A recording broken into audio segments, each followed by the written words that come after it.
It's the chair you see just about everywhere, whether you're at work or out for a meal. It's even a recurring character in movies and TV shows. But as Mo Rocca shows us, the seat started 70 years ago with a humble purpose. At a factory in the small town of Hanover, Pennsylvania, chairs roll off the line into the world and under backsides everywhere. You know the chair, even if you don't know its name.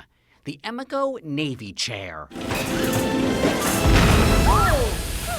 It's the star of screens big and small, supporting more than just Hollywood heavyweights. It's in offices, restaurants, ballparks, and airports around the globe. Today, Emeco chairs are everywhere, but it all started with just a single customer. It's this American, iconic chair from the 40s during the war effort. It was for Navy ships. It was lightweight, it was non-corrosive, it was fireproof.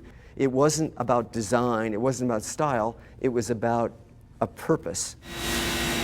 Dozens of craftsmen manufacture the Navy chairs in a 77-step process. Aluminum is bent, twisted, stamped, and soldered. The pieces are assembled, the edges ground down, the surface buffed. But what comes next is perhaps most important. This is the hardening process.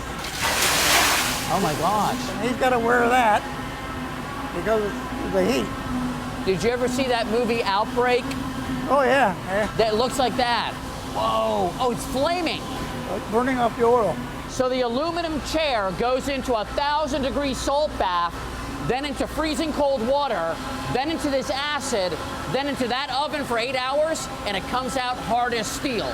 Then a final step before heading off to shipping. Planetizing puts on a hard surface. It's almost like a diamond surface. It's really, really hard. This thing is strong. If you don't think this chair can take a licking, well, think again. And is it really indestructible? Well, they claim it was torpedo-proof. I don't know if that's the case, but this chair will survive incredible amounts of torture before it would ever die. But the company that makes it almost didn't survive into this century.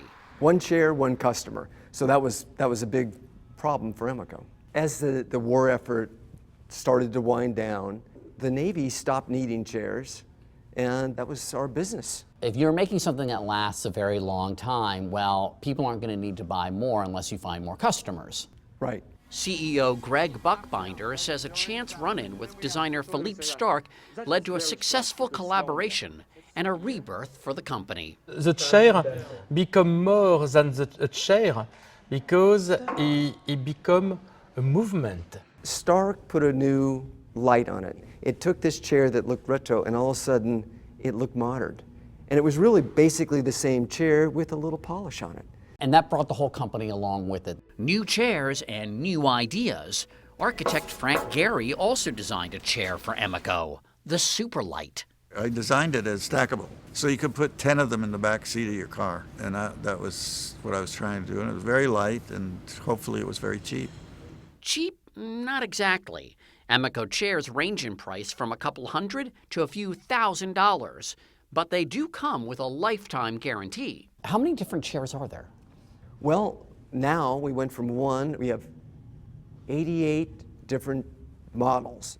70 years on, the company still operates out of the same factory, producing the same chair, which is still its #1 bestseller. For CBS This Morning, Mo Rocca, Hanover, Pennsylvania. Man, I love those chairs. I have 6 of them. Do you really? Yeah. Actually, literally had them shipped back from overseas. Brought back. Yeah. They're a bit cold on the bum for me. Oh, they really? Yeah, the steel is a bit cold. Means what do you have on when you're sitting on the chair?